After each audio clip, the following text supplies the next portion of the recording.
But now, my cousin Hamlet and my son. And Hamlet's first reaction, the first thing we learn about him, beginnings and endings, the first line is kind of a pun and a snarky aside. Hamlet is like early 30s at this point. But he's really just kind of a snotty little teenager at heart. He, in this scene, where the king is obviously center stage, occupying the center stage, calling up different people to address him, and sending them off, orchestrating the entire scene. Hamlet is just sort of sitting off to the side, a moody teenager.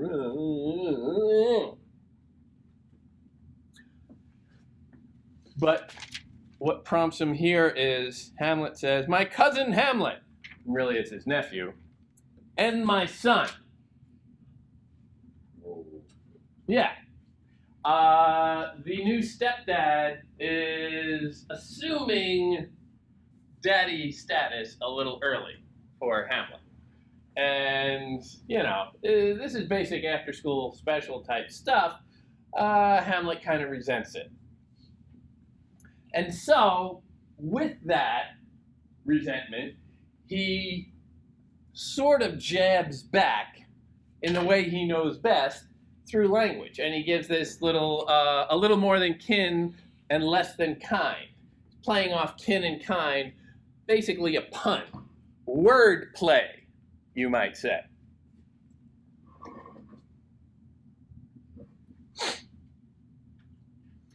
King says, "How is it that the clouds still hang on you, Hamlet?" "Not so, my lord, I am too much in the sun." Sun. Now, this could mean many things. For an actor on the stage in an open-air theater, it could mean that, getting a glare. Let me go get my Ray-Bans. And I'm not going to say that some actors couldn't make something out of that. Too much in the sun plays off Claudius's metaphor of clouds. Oh, why, you're so moody all the time. There's like a dark cloud hanging over you at all times. And like that, Hamlet takes that metaphor, spins it around, and serves it back to him. Very quick verbally. Also, not for nothing, the sun is traditionally a symbol of reason. And here he is very emotional. I am the anti-reason, in a way. "Good Hamlet, cast thy nighted color off." Nighted color, dark color. "And let thine eye look like a friend on Denmark." Look! Appearances. "Do not forever with thy veiled lids seek for thy noble father in the dust. Thou know'st 'tis common that all that lives must die, passing through nature to eternity." A lot of references to the face here. Specifically the eyes. "Let thine eye, thy veiled lids."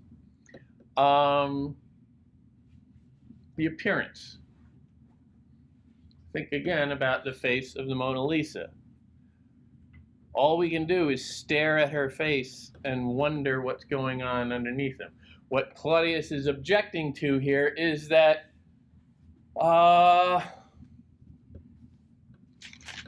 Hamlet doesn't look like he's having a good time at this moment. Hamlet is moody and scowling and frowning, and he's wearing black when it's a happy occasion now. Yes, the funeral, you wear black, that's appropriate. But we had a wedding. Things are happy again. Show it. Don't be afraid to fake it either. Ay, madam, 'tis common. Well, here, that's okay. That's the queen. Queen, if it be, why seems it so particular with thee? Seems! Again, he seizes on a single word. His mind is firing very quickly. It's a sign of somebody who's obviously very smart. Seems, madam, nay, it is. I know not seems. 'Tis not alone my inky cloak, good mother. Inky is a very interesting word. What does it make you think of? What? Stain? Okay. What? Dark, yeah. Inky. What does it make you think of on a literal level? Messy.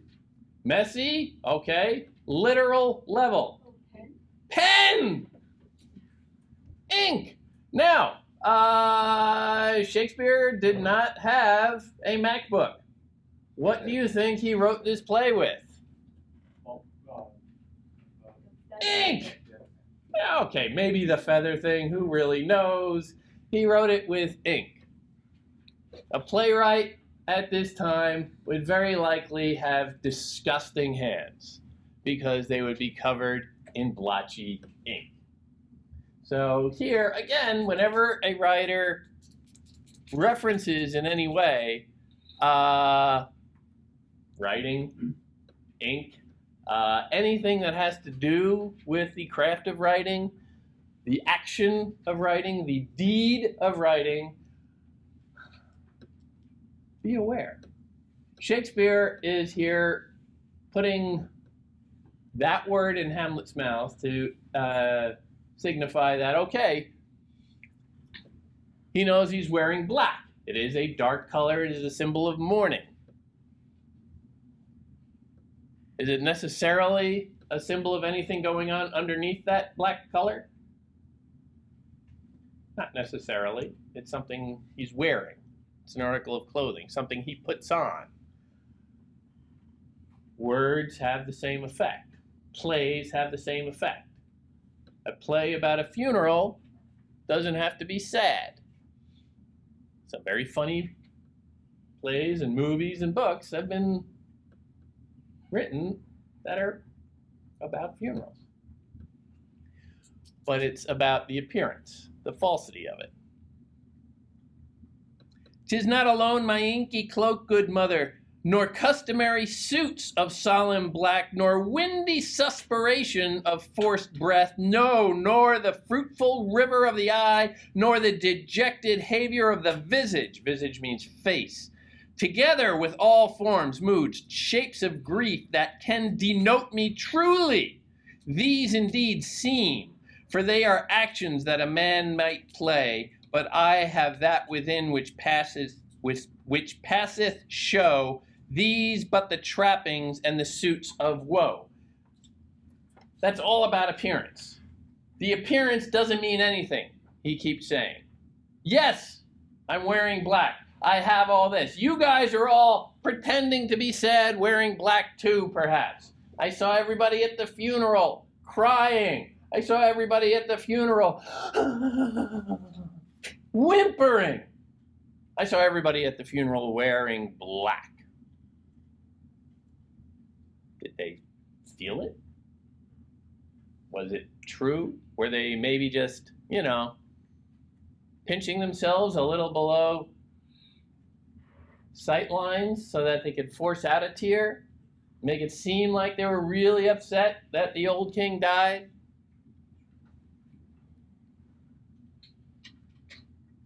Hamlet is saying, it doesn't matter what you look like. I know on the inside, the interior, what it's about. I know that that is my truth.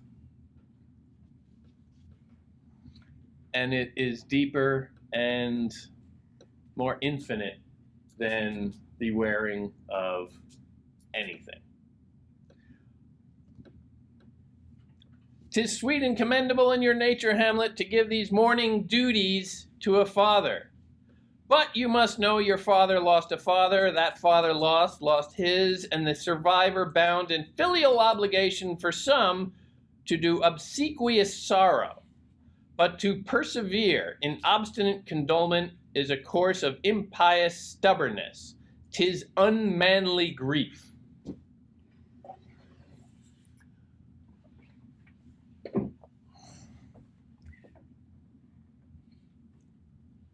it's all well and good to demonstrate your love for, loyalty to, and bereavement of your father.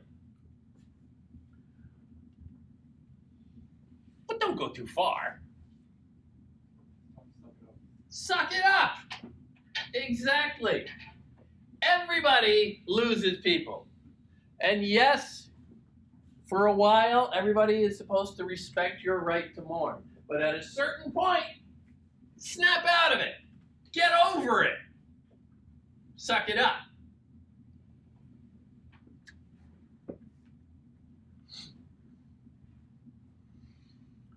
These mourning duties, obligations, a show of mourning. It's bad form. It's too much.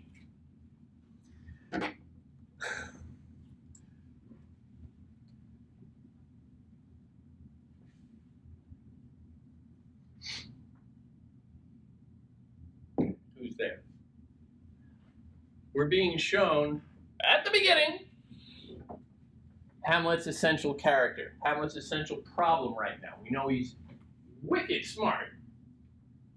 Smarter than everybody else in the room, perhaps. Able to pick on something that somebody says and snap right back at him with it. We know he has an awfully complicated mind. Claudius and Gertrude are arguing with him, you have to look so sad all the time. Can't you just fake it till you make it?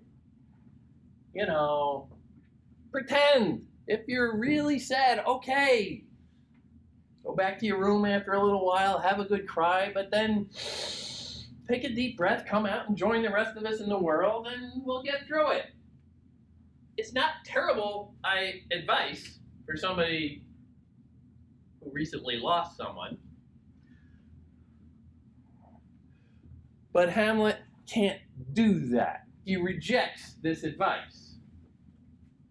Now, this can very clearly be a sign of some infatuation with himself and his emotions. You can make a very clear argument that, well, this is what a bored, entitled brat would do.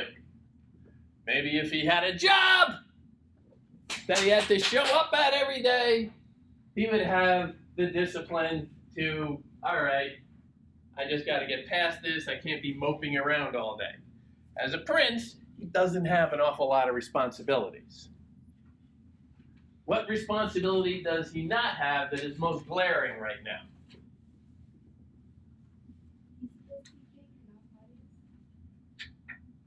By many lights, he should probably be king.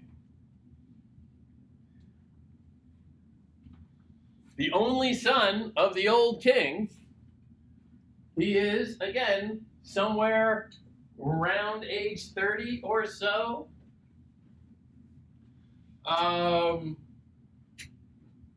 Clearly smart. Why isn't he king? I don't know. Maybe there's some convoluted explanation in the world of medieval Danish laws of succession. I don't know. Maybe he has to be a certain age, so if not, Claudius would proceed. Maybe. But I tell you, there have been a couple of 100 years of people poring over Danish legal documents trying to find some example of this. Nobody's come up with an answer. But put aside that question of whether or not he should be or could be, would he make a good king? No. Why? I think because he's always too held up in what should he do, and he takes so long to act. Too At the end, forebodes says that he would have been a good king. Well, I think that's at the very end. Yeah, at the end, very, because very end. Okay, he shines at the end. we'll get to that. The I think based on what we have seen already, again, let the play out in time. We're on page 2 here. Well, no, it's not page 2. Scene 2. At this point, based on what we have seen, I think it's fair to draw a conclusion that I'm not so sure he would be a good king. You saw Claudius, irrespective of, because at this point you don't know whether he's guilty or innocent, just the mutterings of a couple of guards on a posting and a mysterious appearance of a ghost, it's hardly, concrete evidence of anything. But we have just seen Claudius walk in and deal with matters of state, of take personal tragedy in his family, no matter how much he may have contributed to it, and put it aside. Deal with it on a ceremonial level. Address it because everybody else is thinking about it. He needs to perform as a leader and say, I understand the anxieties, I understand the questions, but we have to move on. We, as a kingdom, as a society, need to keep perspective. And Claudius does that. And then he goes through matters of state, beginning with the most important, the enemy marshaling at the border, and then clicking through other matters in quick, decisive succession. Like him or not, murderer or not, who in this room, especially during the holidays, hasn't at one time or another wanted to murder their family? Seems axiomatic to me. But he's a good leader at this moment. He is very steady, and in a moment of political transition, there is a clear argument to be made that you need steadiness. Claudius is that. Hamlet is not. Hamlet is dwelling way too much at this moment on his own thoughts and feelings. He is very emotional. He is very self-absorbed, and he's having trouble, a more recent word for this would be compartmentalizing. Okay, my father died and I am sad. Other people have had this happen in offices of great power, and they've been able to put that aside and focus on the work they have to do.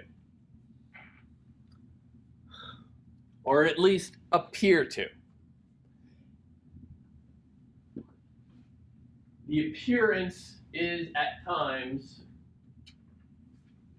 as important, if not more important, than the actuality. I don't think it's any accident, again, that he mentioned specifically mirth and funeral, dirge in wedding, or in marriage. Those are ceremonies. Those are very public, outward-facing ceremonies that people perform in some way or another. They mean different things, but they have a public function.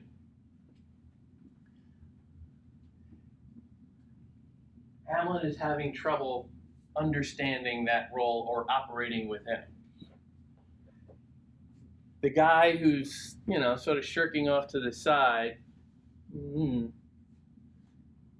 doesn't care so much about how he looks in public, isn't concerned with putting forth a confident and stable image of governance. Claudius is. Grant him that.